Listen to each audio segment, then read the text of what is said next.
This is John Holdren. He's been appointed as Assistant to the President for Science and Technology and Director of the White House Office of Science and Technology Policy. But basically, he is Obama's science czar. And this guy is a leftist wacko beyond wackos. He believes that humans are basically expendable for purposes of saving the earth, and that women should have their babies taken away from them, and there should be mass sterilizations, all in order to, save the earth. Okay, this is what Drew Zahn of WorldNet Daily writes. The man President Obama has chosen for his science czar once advocated a shocking approach to the population crisis feared by scientists in the 70s, namely compulsory abortions in the U.S. and a planetary regime with the power to enforce human reproductive restrictions. Quote, there exists ample authority under which population growth could be regulated, wrote Obama appointee John Holdren, as reported by Front Page magazine. Quote, it has been concluded that compulsory population control laws, even including laws requiring compulsory abortion, could be sustained under the existing Constitution if the population crisis became sufficiently severe to endanger the society, end quote. Holdren's comments made in 1977 mirror the astonishing admission this week of U.S. Supreme Court Justice Ruth Bader Ginsburg, who said she was under the impression that legalizing abortion with the 73 Roe v. Wade case would eliminate undesirable members of the populace, or as she put it, quote, populations that we don't want to have too many of, end quote. And she agrees with this. Paul Joseph Watson from PrisonPlanet.com writes, shocking proposals to mass sterilize the population by artificially medicating municipal water supplies, which were outlined by President Obama's top science czar in his 1977 book Ecoscience, John Holdren, are already in effect as global sperm counts drop and gender-bending chemicals pollute our rivers and lakes. Obama's top science advisor also called for adding a sterilant to drinking water or staple foods. Okay, here are the 9 points that Holdren puts forth. Number 1, compulsory abortions would be legal. 2, single mothers could have their babies taken away by the government, or they could be forced to have abortions.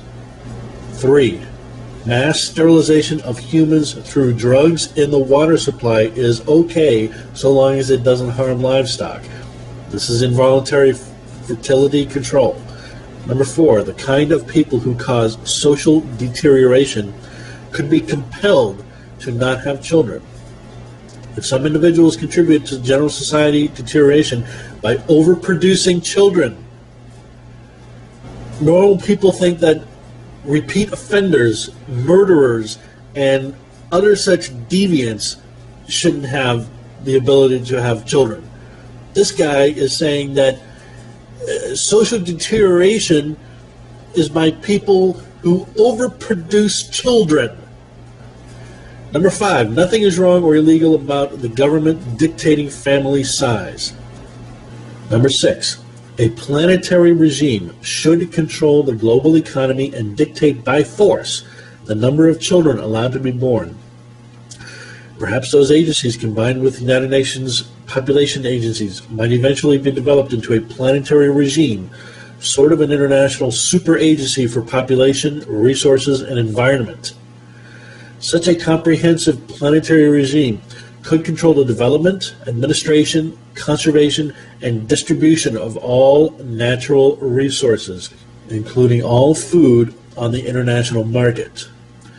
The planetary regime might be given responsibility for determining the optimum population for the world and for each region.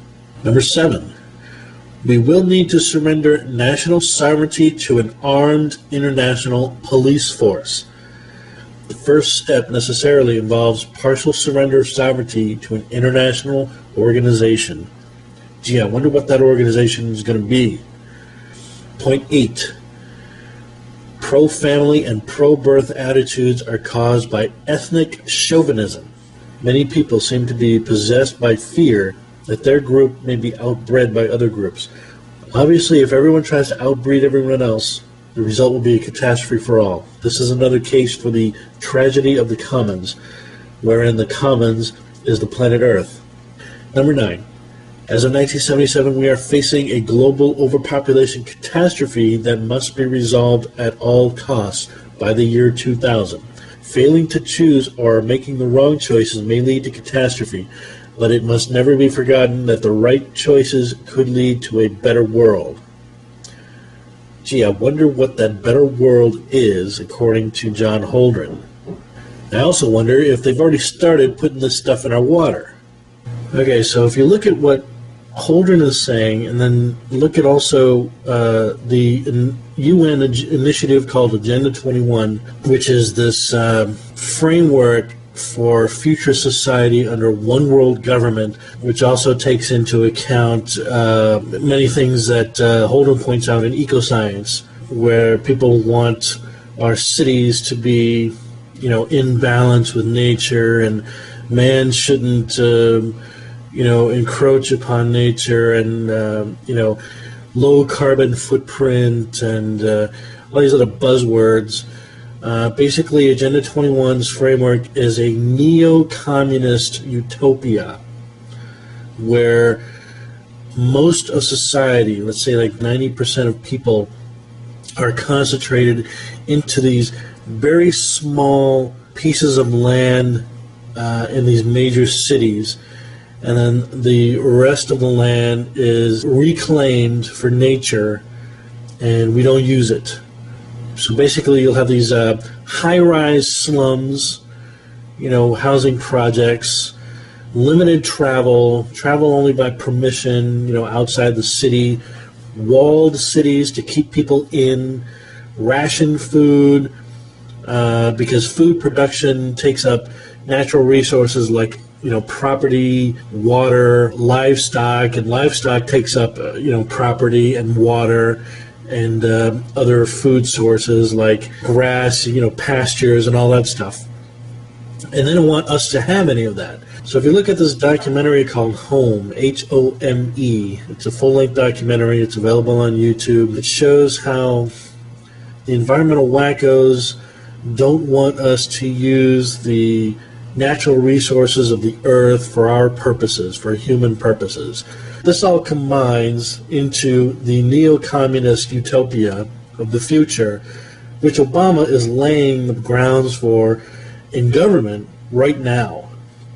A lot of this foundation work was done in the 70s, and I can't see why anybody does not see that this guy is a wacko communist, and these are their announced plans. Holdren said this is what he wants to do.